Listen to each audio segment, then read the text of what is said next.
पारंपरिक शिकवण्याच्या पद्धतींमुळे किंवा समाजातील पूर्वग्रह, रूढी ह्यांमुळे मुलांवर जो परिणाम होतो, तो टाळण्यासाठी काय करावं?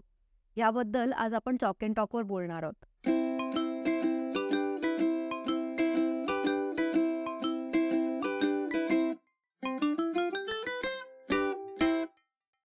ह्या गप्पा मारण्यासाठी आपल्याबरोबर एका वेगळ्याच मस्त शाळेच्या संचालिका जागृतीताई आल्या आहेत. आपण त्यांची ओळख त्यांच्याच तोंडी ऐकूया. ताई. नमस्कार. मी जागृती धर्माधिकारी. मी इव्हँजलिस्ट आणि एडुप्रेनर म्हणून शिक्षण क्षेत्रात काम करते आहे. सरस्वती भुवन इंग्लिश स्कूल याची मी संचालिका, फाउंडर आहे. त्यासोबत महाराष्ट्र राज्य शिक्षण संस्था महामंडळ ही संस्थाचालकांची संघटना आहे, त्याची मी उपाध्यक्ष म्हणून पण जबाबदारी बघत आहे. तर तुम्ही म्हणलात की तुम्ही ज्या शाळेमध्ये शाळेच्या संचालिका आहात, तर ही नापास मुलांची शाळा म्हणून सुद्धा ओळखली जाते. तर त्याबद्दल सांगाल थोडं? नापास मुलांची शाळा म्हणजे 2007 मध्ये पिंपरी चिंचवड परिसरात जेव्हा मी राहत होते, तेव्हा साधारण असं लक्षात आलं की खूपशा शाळा 10वीला 100% निकाल लागावा या एका रेसमध्ये पार्टिसिपेट होण्यासाठी म्हणून मुलांना 8वी आणि 9वीमध्ये नापास करतात. यामध्ये अभ्यासामुळे पण नापास होणारी मुलं आहेत, त्याबरोबर जी मुलं खूप आगाऊ आहेत, जी तुमच्या ट्रेडिशनल सिस्टीममध्ये ॲक्सेप्टेड नाही होत, म्हणजे मध्ये मध्ये खोड्या करणारी. खोड्या करतात, एक तर टीनएजमध्ये आहेत. त्यामुळे खूप गोष्टी डोक्यात त्यांच्या खिचडी चालू असते आणि त्यामध्ये त्यांच्या रिॲक्शन्स, त्यांना व्यक्त कसं करायचं, काय नाही करायचं, याला कुठलंच बंधन नको असतं. न ऐकणारी मुलं, ह्या मुलांना पण शाळेतून 8वी 9वीत काढलं जातं, कारण त्याच्यामुळे इतर मुलांना डिस्टर्ब होतं. आणि ही मुलं मी जेव्हा बघत होतो तेव्हा खरं तर माझं तसं काही बॅकग्राऊंड नव्हतं, कुठली शैक्षणिक संस्था वगैरे अनुभव नव्हता. पण ते बघितल्यानंतर क्षणभर अशी भीती वाटली की उद्या ही मुलं काय होणार.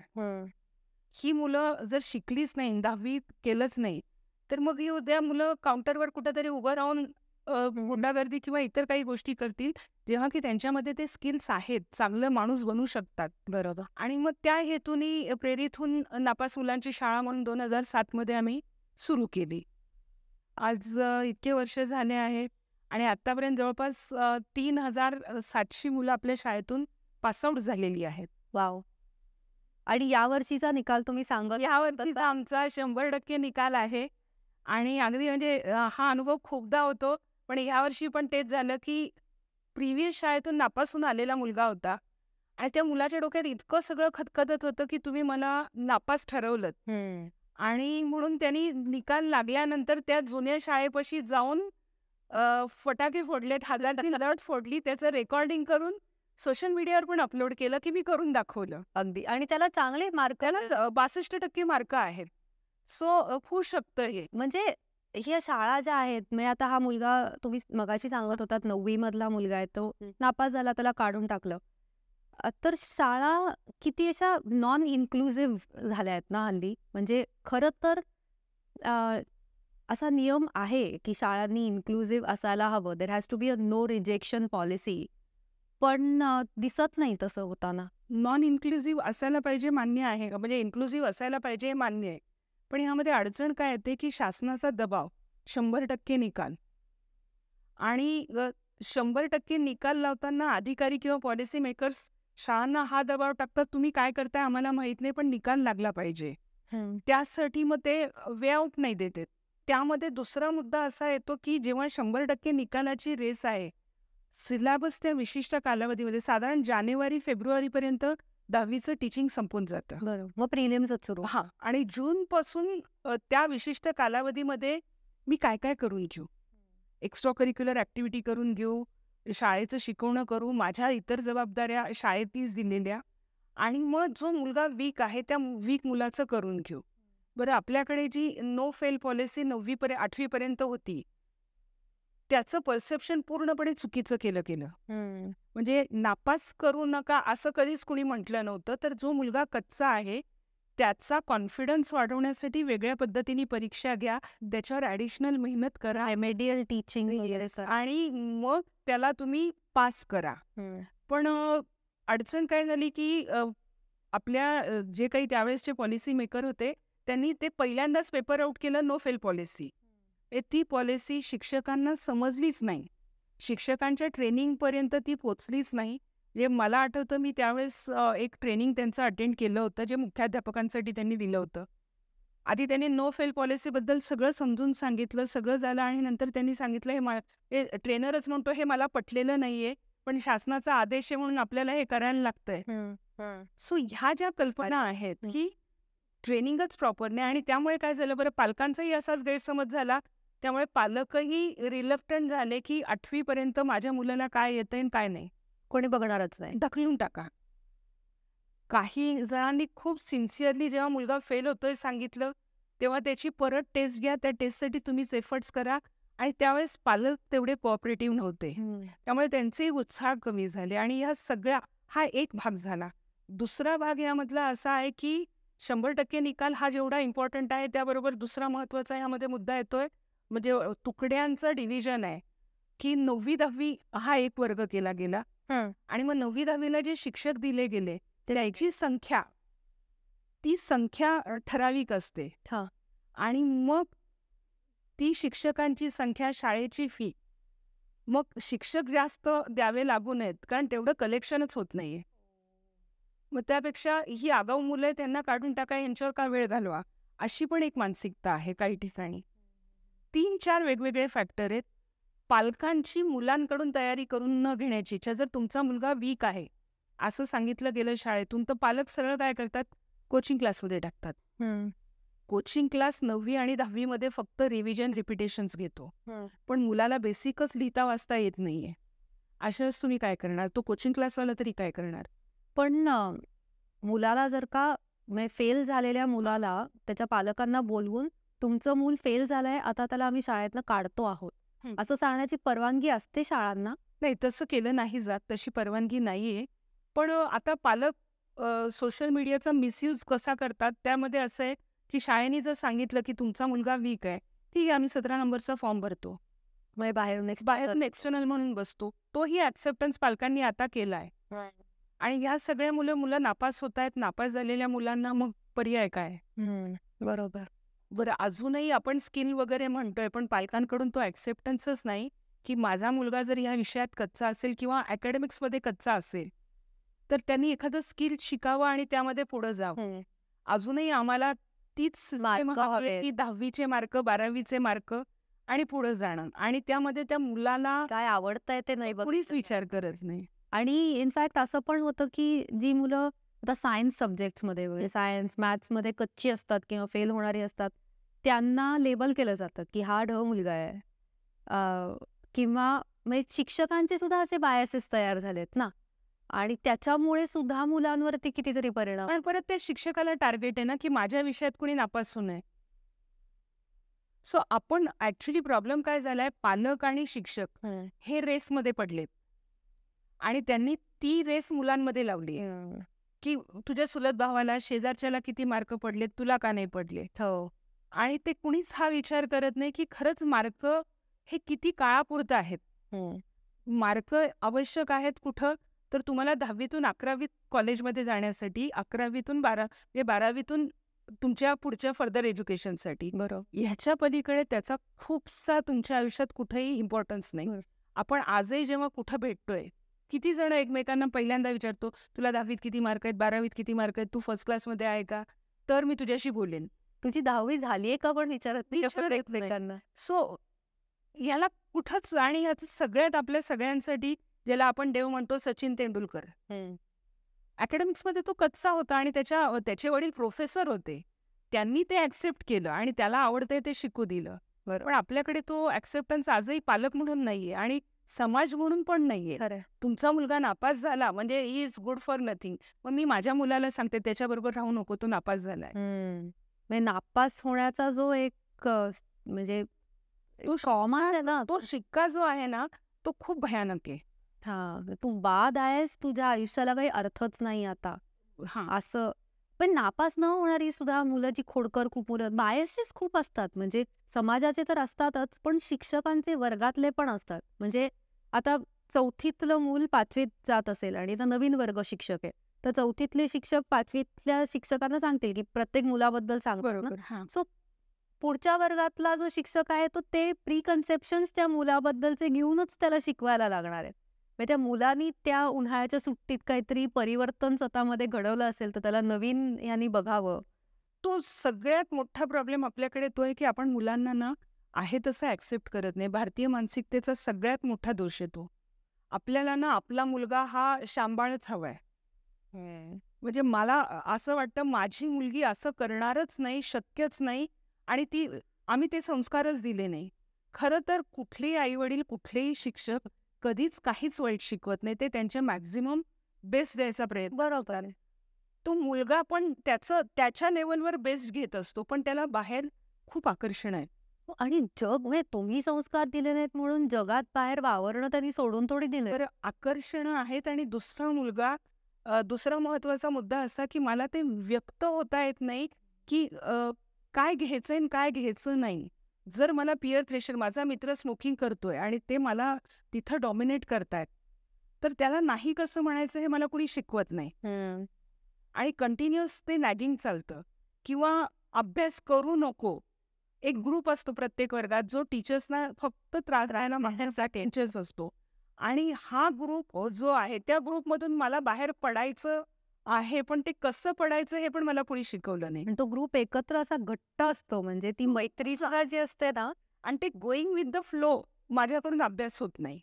पण तिथं काय करायचं हे मला कोणी शिकवलंच नाही किंवा मला हे येत नाहीये, मला हे समजलं नाही हे जेव्हा मी आईला सांगते, आई वडील काय करतात, ट्युशनला पाठवतात आणि उठता बसता मग मला काय करतात, मी तुझ्यासाठी एवढा खर्च केला आहे हो, आणि तू काय करतोयस, मी तुझ्यासाठी दिवस रात्र काम करतो. मी तुझ्यासाठी एवढी फी भरली आहे किंवा आई म्हणते मी जॉब सोडून तुझ्यासाठी घरी बसले तुझ्यावर लक्ष द्यायला. अरे पण आईनी सांगितलेलं मुलाला समजायलाच पाहिजे असं कुठेही लिहिलेलं नाही. म्हणजे इवन दो हे चांगल्या जागेतून येतंय कुठनं तरी आईचं, पण हे वागणंच मुलाला किती वेगळ्याच गोष्टी शिकवून आणि जातं. मग तो मुलगा आणि आई यांच्यातलं कम्युनिकेशन गॅप वाढतोय. म्हणजे 4थी ते 5वी पर्यंत इव्हन आपल्या बाबतीत पण हे झालेलं आहे. आपल्याला आपले आई वडील सुपर हिरो वाटत होते. हो. माझे वडील जगातले स्ट्रॉंगेस्ट, माझी आई जगातली सगळ्यात ग्रेट, माझा भाऊ सगळ्यात ताकदवान वगैरे हुशार, ताई अशी. आणि त्याच्यानंतर हळूहळू 10वी-12वीच्या एजमध्ये आलं की माझा बाप हिटलर होतो. म्हणजे वडिलांपासून मी बापावर जाते आणि चांगल्यापासून मी हिटलर म्हणायला लागते. आणि त्या वयात ज्या वयात मला सगळ्यात जवळ कुणीतरी मार्गदर्शक पाहिजे त्या वयात आई वाईट, वडील वाईट, बहीण भाऊ त्यांच्या ह्याच्यात मला इंटरफेअर करू देत नाहीत. आणि मग अशा ह्याच्यात मला सगळ्यात जवळ कोणतं, माझा मित्र, क्लासमेट. तो माझ्या फिलिंग समजून घेतो, पण अनफॉर्च्युनेटली तो पण माझ्यासारखाच कच्चा आहे. हो, तो माझ्याच वयाचा आहे. आणि मग तिथून मला जे चुकीचं मार्गदर्शन मिळतंय. बरं आई वडील काय करतात, प्रत्येक आई वडील म्हणतात माझा मुलगा चांगला आहे, तो मुलगा वाईट आहे, तू त्याच्याबरोबर राहू नको. मग नक्की वाईट कोण आहे आम्हाला कधीच कळत नाही. आणि ह्या सगळ्या म्हणजे ॲक्च्युली खूपदा ना पालकांचंच अपग्रेडेशन करणं आवश्यक आहे. मुलांकडे नंतर जायला पाहिजे. खरंय. की मुलांना समजत नाही हे लक्षात आल्यावर तुम्हाला कळत नाही तर तुम्ही काउन्सिलरची मदत घ्या, शिक्षकांची मदत घ्या, त्याला शिकवू कसं विचारायला. ओरडू नका. आणि ट्युशन किंवा एकाची जबाबदारी काढून दुसरे. आजकाल अजून एक ट्रेंड आलाय प्रायव्हेट सेक्टरमध्ये शाळा बदलायची. या शाळेतून काढायचं त्या शाळेत टाकायचं. त्याच्याने काहीही फरक पडत नाही. मुलगा 10 शाळा फिरतो पण अकॅडमिकली तो उलट अर्ध्यापेक्षा जास्त वेळ मुलाचा ते ऍडजस्ट होण्यातून जातो. ते अभ्यास कधी करणार. ह्या सगळ्या ह्याच्यातून मी नक्की काय करायचं आणि शिक्षक म्हणून शिक्षकांनी काय करायचंय, कारण शिक्षक जे येतात त्या बहुतेकदा महिला असतात. ह्या स्वतः शाळेच्या काळात खूप सिन्सिअर, डिसेंट अशा फेजमधल्या असतात आणि त्यामुळे त्यांना टीन एजमध्ये खास करून मुलं काय करू शकतात त्याची आयडियाच नसते. बरं जो बघितलेला भाऊ किंवा वडील यांना आदर्श म्हणूनच पाहिलं असतं कारण त्यांना घरात पाहिलेलं असतं. भावाला बाहेर मस्ती करताना बघितलेलं नसतं. बरोबर. त्यामुळे मग त्या डूज डोंट्स, गुडी गुडी ह्या ज्या संकल्पनांनी ती मुलगी आलेली असती जी शिक्षिका बनते, तिला धक्काच बसत तिला हा सगळा धक्का असतो आणि तिला तो झेपत नाही आणि मग ती त्या मुलाला टार्गेट करते. बरं ह्या वर्षीपासून मुलगा पुढच्या वर्गात जाणार जेव्हा आहे तेव्हा ते मेसेज तर दिला पाहिजे की तुम्हाला ह्या मुलाबरोबर डील करायचंय, पण तो मेसेज अशा पद्धतीने दिला गेला पाहिजे की तुम्ही त्या मुलाला बदलायचा प्रयत्न करा. बरोबर. अनफॉर्च्युनेटली आपल्याला गॉसिप खूप आवडतं. त्या मुलाच्या घरचं बॅकग्राऊंड जेव्हा तुम्ही एकमेकांना देता, तेव्हा तुम्ही मग तू तर असाच आहे, तुझे तर वडील असेच आहेत, तुझी तर आई अशीच आहे. डिफाईनच करून टाकलं आपण ते त्या जे काळात. हे घालतो, खरं तर मुलं सगळ्यात इनोसंट आणि फ्री आहेत. अपार्ट फ्रॉम तुमचं फॅमिली बॅकग्राऊंड, आई-वडील, ते काहीहीच बनू शकतील. म्हणजे एखादा झोपडीतला मुलगा एपीजे अब्दुल कलाम बनतोय आणि एखादा 5 स्टार इकॉनॉमिकली ग्रेट फॅमिलीतला मुलगा ॲक्सिडेंट करून जेलमध्ये जातोय. सो आपण त्या कुठल्याही मुलाला चांगलं वाईट म्हणून डिफाईन करू शकत नाही. खरंय. पण आपल्याकडे ती मानसिकता, ती मॅच्युरिटी अजून नाही आलेली. इनफॅक्ट पालक जसे असतात त्यांची भाषा जी असते म्हणजे मुलांशी बोलत नसतानाची, म्हणजे आता आई वडील एकमेकांशी खूप वाईट भाषेत बोलतायत आणि मुलाला सांगतात शिव्या देऊ नको रे. असं कसं चालेल? म्हणजे सांगितलेलं कसं ऐकेल ते मूल? जे बघतंय ते शिकेल ना. हा खूप कॉमन पार्ट आहे की शिव्या देऊ नका. आणि बाकी म्हणजे शाळेची तक्रार आली तर माझं मूल शिव्या देतच नाही, मी त्याला सांगितलंय. असं नाहीये ते. माझं मूल शिव्या देत नाही असं. माझा मुलगा खूप चांगला आहे, पण त्याचा मित्र शिव्या देतो, त्याला दुसऱ्या ठिकाणी बसवा. मी शिव्या देतो म्हणून नाही. नाही. आणि ॲक्चुअली आपल्याकडे शिवी आपण व्यक्त होतोय. मला जेव्हा मी हतबल होते तेव्हा मी शिवी देते. जेव्हा मुलगा शिवी देतोय तेव्हा आपण हे समजून घ्यायला पाहिजे की मुलगा आता हतबल झालाय. त्याला रिॲक्ट होता येत नाहीये किंवा त्याला त्या पद्धती आपण शिकवल्या नाहीयेत की रिॲक्ट कसं व्हायचं. आर्टिक्युलेट कसं करायचं जे म्हणायचंय. आपण जेव्हा मोठे लोक गाडी चालवताना समोरचा आपल्याला कट मारून जातो, तेव्हा कितीही आपण सभ्य असलो तरी आपण शिवी देतो. कारण आपण दुसरं काहीच करू शकत नाही तिथं. सो हा जो काही फोर्स आहे तो तो मुलगा बघून, ज्या क्षणी तुमचा मुलगा शिवी देतो त्याचा अर्थ असा की त्याला व्यक्त होण्याची पद्धत माहीत नाहीये, वे माहीत नाही. तर हा पालकांनी समजून घ्यायला पाहिजे की थोडं थांबून हा का शिव्या देतोय. ह्याच्या डोक्यात खूप सारी खिचडी आहे, खूप सारं खतखततंय आणि ते व्हेंट आउट होत नाहीये. आणि म्हणून तो काय करतोय, त्या यूट्यूब रील पाहिल्यात, त्याच्यात शिव्या. मग आजकाल नवीन ट्रेंड आफ्टर कोरोना असा आलेला आहे की बॉडी पार्ट्सवरून अब्यूज करणं, फिमेल बॉडी पार्ट सेक्शुअली. आणि आजकाल मुली पण ते करतायत. म्हणजे पूर्वी असं होतं की मुलंच कमीत कमी आई बहिणींवरून शिव्या देत होत्या, आता मुली पण तेवढ्याच ॲग्रेसिव्हली देत आहेत. याचा अर्थ तुम्ही व्यक्त व्हायला शिकवत नाहीये. परत मग ती आपली चूक आहे. आपल्याला ह्या आता डिफाईन नवीन एज्युकेशन पॉलिसीमध्ये आपण फॉर्च्युनेटली सगळं डिफाईन करतोय, तर ह्या पण गोष्टी ॲड करायला पाहिजे किंवा मग त्याला ॲक्सेप्ट करा की ही भाषा आहे आता या जनरेशन. या जनरेशनची भाषा आहे, प्रत्येक जनरेशनची भाषा आहे. एकेकाळी आपल्याला सुपरस्टार अमिताभ बच्चन होता, अमिताभची जी भाषा होती, नंतर सलमान खानची भाषा किंवा शाहरुख खानची भाषा आली, आता आपली इमोजीची भाषा आहे. आता आपली भाषा बदलतीये. आता आपली बिना ग्रामरची भाषा आहे. आता आपण हिमलिश बोलतोय. मग त्या हिमलिशमध्ये ह्या गोष्टी असणार आहेत. त्या रेक्टिफाय करताना मग मुलांशी सतत तुम्हाला चर्चा करायला लागेल, वेळ द्यायला लागेल. बरोबर. मुलांना काय वाटतंय ते समजून घ्यायची गरज आहे. आणि पालकांना म्हणजे काउन्सिलरकडे मुलांना तर घेऊन जाच, पण तुम्हीही स्वतः जा मुलांना घरी ठेवून. अनफॉर्च्युनेटली आपल्याकडे ना बाकी सगळं खूप आहे. कोचिंग क्लासेस नर्सरीपासून अगदी मेडिकल इंजिनिअरिंगच्या पर्यंतच्या एज्युकेशनला, म्हणजे आपण अगदी PhDला पण मार्गदर्शक आहे, पण पालकांना मार्गदर्शकच नाही. हो. जे सगळ्यात मोठी राष्ट्र म्हणून तुमची, खरं तर तुमची मुलं ही तुमची जबाबदारी आहे. तुमच्या मुलांना वाढवताना तुम्ही फक्त बायोलॉजिकल रिस्पॉन्सिबिलिटी नाही करत आहे, तर तुम्ही देशाचा नागरिक घडवता. आणि त्या नागरिकाला घडवण्यासाठी डूज अँड डोंट्स, आणि तेच कुणी शिकवत नाहीये. ती सगळ्यात मोठी खरं तर ट्रेनिंग तिथे ते हवंय. लग्न झाल्या आजकाल सेक्शुअल एज्युकेशन पण आहे. म्हणजे मुलं जन्माला घालण्यासाठी काय करायचं याचं पण तुम्हाला ट्रेनिंग दिलं गेलंय. जन्माला आल्यावर काय करा ते नाही सांगितलं. पण त्या मुलाला वाढवताना त्याच्या इमोशनल क्वेश्चनसाठी काय करायचं ह्याच्यावर कुणी कधी बोलतच नाहीये. खरंय.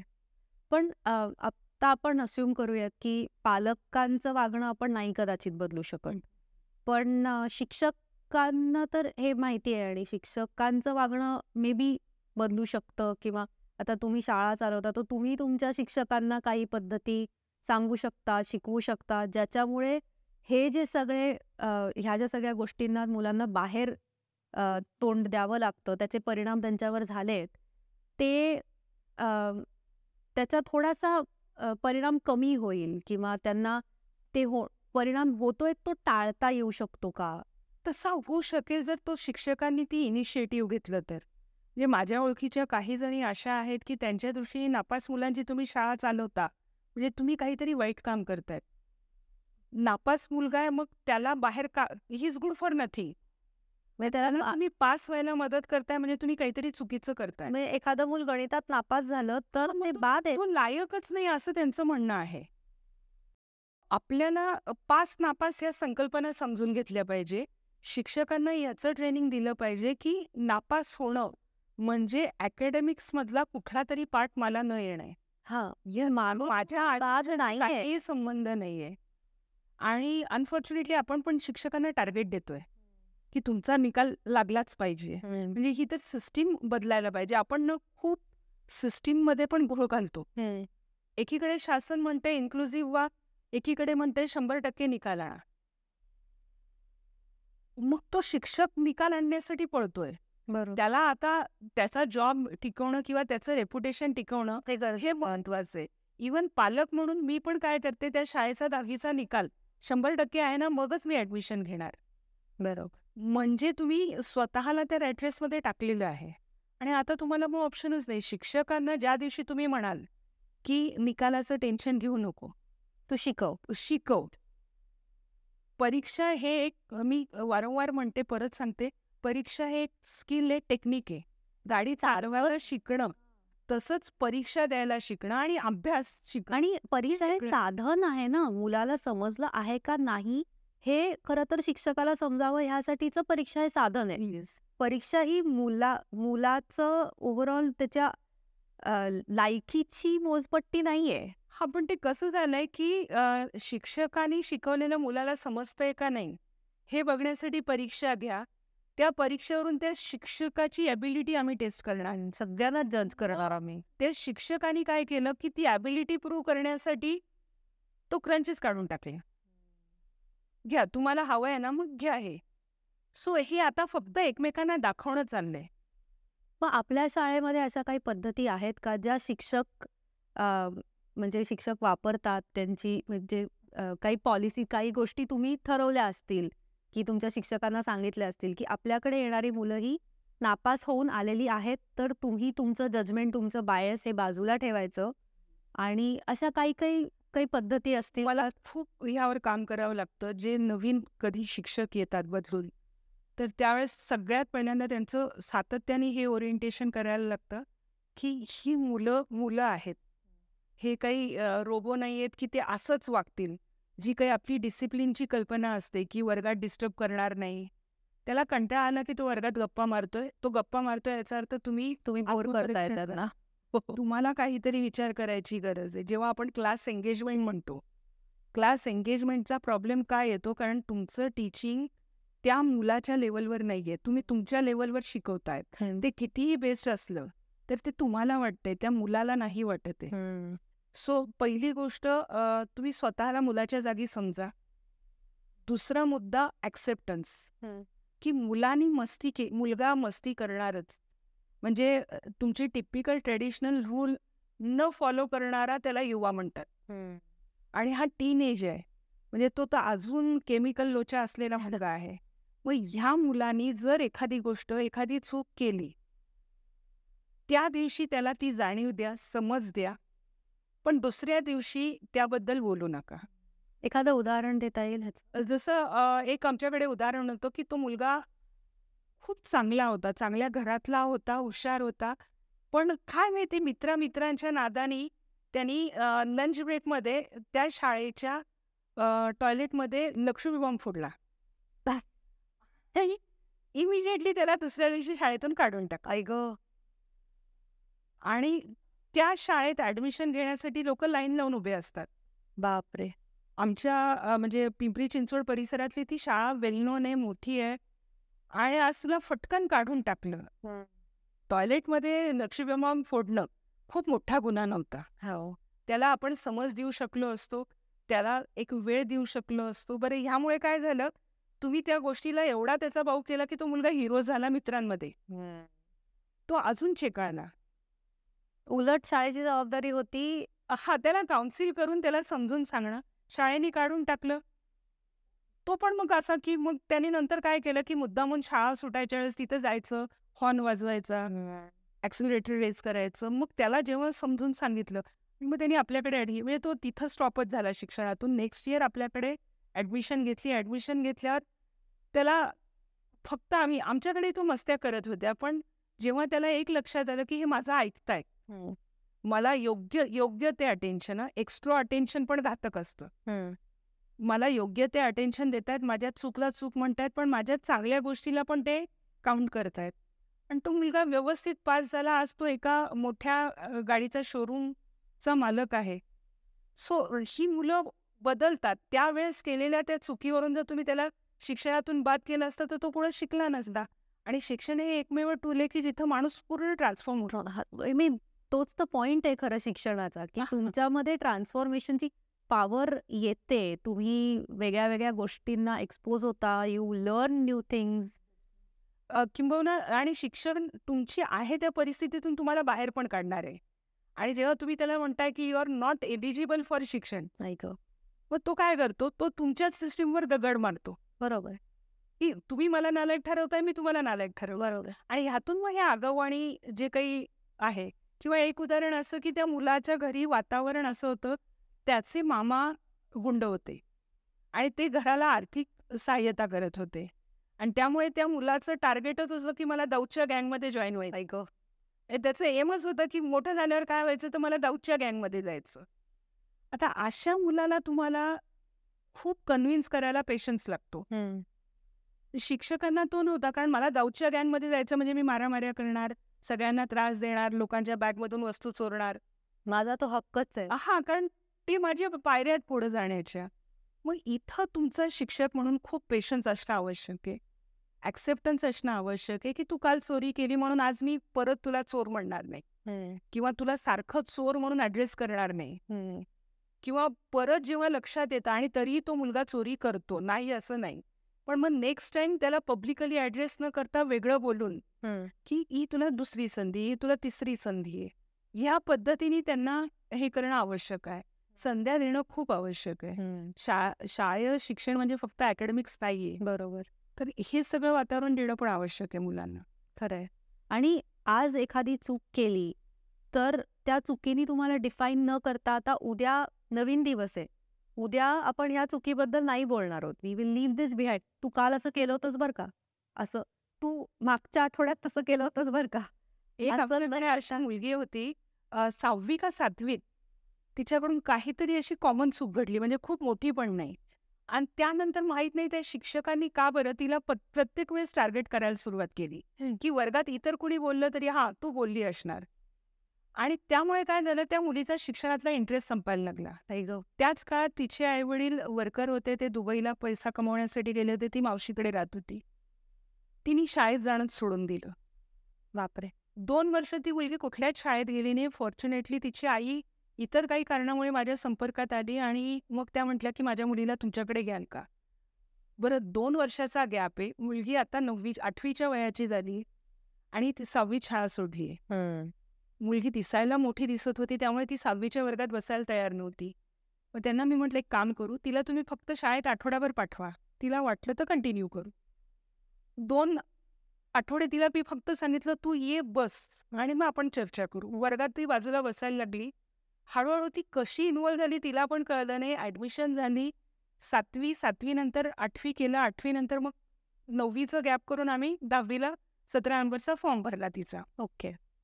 आणि ती मुलगी 10वी शिकली, त्याच्यानंतर पुढं 12वी शिकली, ग्रॅज्युएशन झाली आणि आता एका IT कंपनीत ॲज अ क्लार्क म्हणून ती काम करते. क्या बात. आणि ती फॅमिलीची ब्रेड सपोर्टर झाली.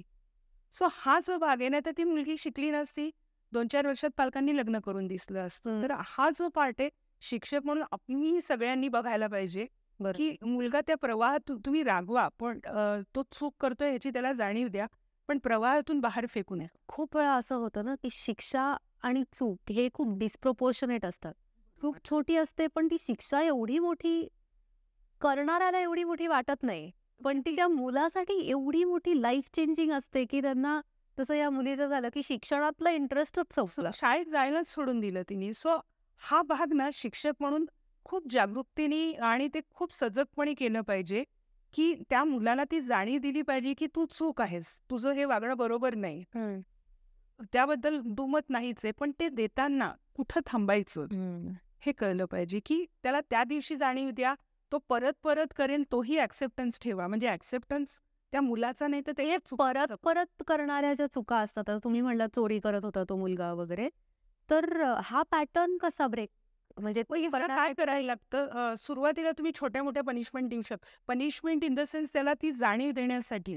मग काही जसं आता परत तो विषय असा होईल की निबंध लिहायला सांगितला.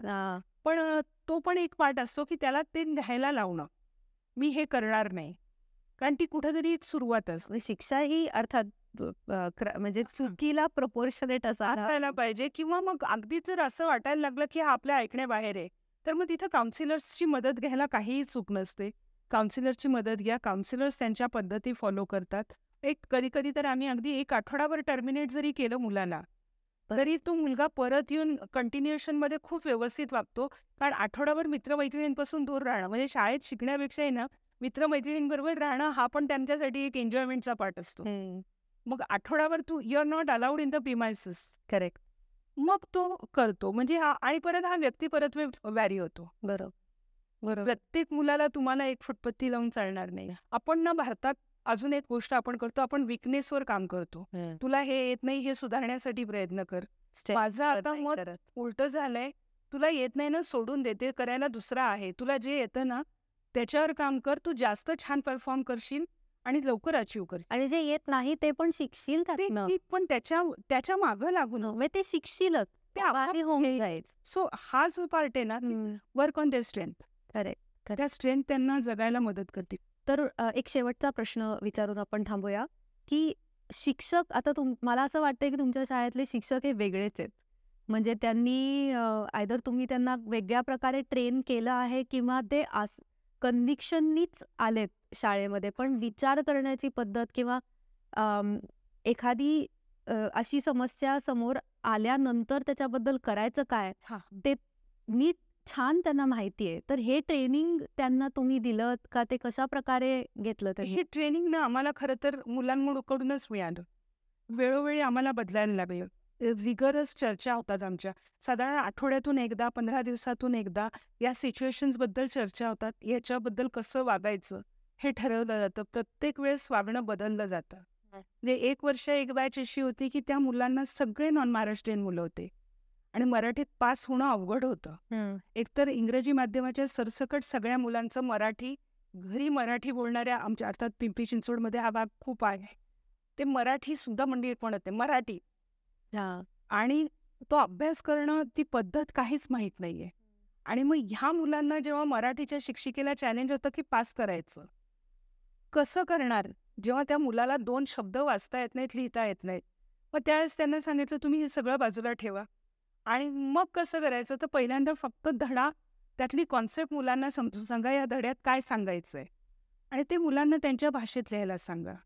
त्याबरोबर एक नाटकात काम करणारा मुलगा होता. त्याला बोलवलं आणि त्याला सांगितलं, या मुलांना कवितेचं रसग्रहण करायला शिकव. वाचायला शिकव आणि कवितेचं रसग्रहण. म्हणजे 2च विषय.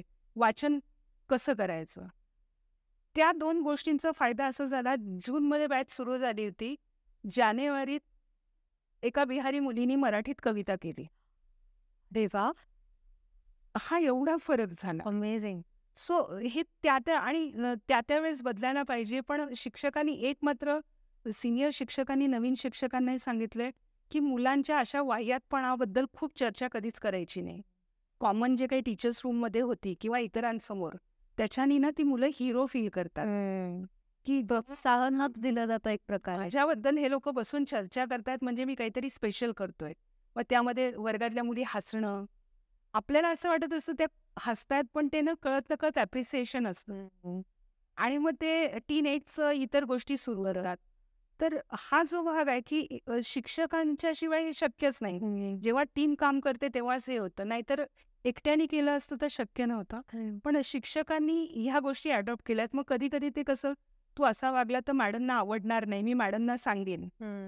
म्हणजे खरं तर ते छोट्या गोष्टींना तेवढ्या रागवण्याने मुलं बदलली आहेत. बरोबर. किंवा मॅडमच्या मते तुझ्याबद्दल खूप चांगलं मत आहे मॅडमचं, आणि मॅडमना तू हे करत नाही हे कळलं, ते किती वाईट वाईट वाटेल. वाटेल. असं जरी सांगितलं तरी मुलं बदलली आहेत. सो त्यांनी पण त्या गोष्टी त्यावेळेस वेळेप्रमाणे स्वतःला बदललं आणि ॲक्सेप्टन्स क्रायटेरिया ओपन ठेवला की हे असं आहे. सो ही मुलं वाईट नाही आहेत, परिस्थिती किंवा त्या क्षणीची घटना वाईट आहे. अमेझिंग. ताई खूप मला नक्की यायला आवडेल तुमच्या शाळेमध्ये. आणि मी तर सगळ्यांना या म्हणून निमंत्रण देते, या. आणि पण मला अजून एक सांगायला आवडेल की ज्या दिवशी मला माझी शाळा बंद करायची वेळ येईल, तो माझ्यासाठी सगळ्यात चांगला दिवस असेलच. आणि शाळा बंद करायची वेळ तेव्हा येईल जेव्हा नापास मुलं होणं थांबेल. बरोबर. ॲक्चुअली मला हे पण विचारायचं होतं, की आता मी एडटेकमध्ये काम करते सुरुवातीला म्हणलं. तर टेक्नॉलॉजीचा उपयोग तुम्ही ज्या प्रकारे ट्रेनिंग दिलं तुमच्या शिक्षकांना किंवा ते जसा विचार, तर टेक्नॉलॉजीचा उपयोग करून आपण ह्या प्रकारचा विचार, ह्या प्रकारचं शिकवणं हे बाकी शिक्षकांपर्यंत घेऊन जाऊ शकतो का? खूप मोठ्या प्रमाणात घेऊन जाऊ शकतो.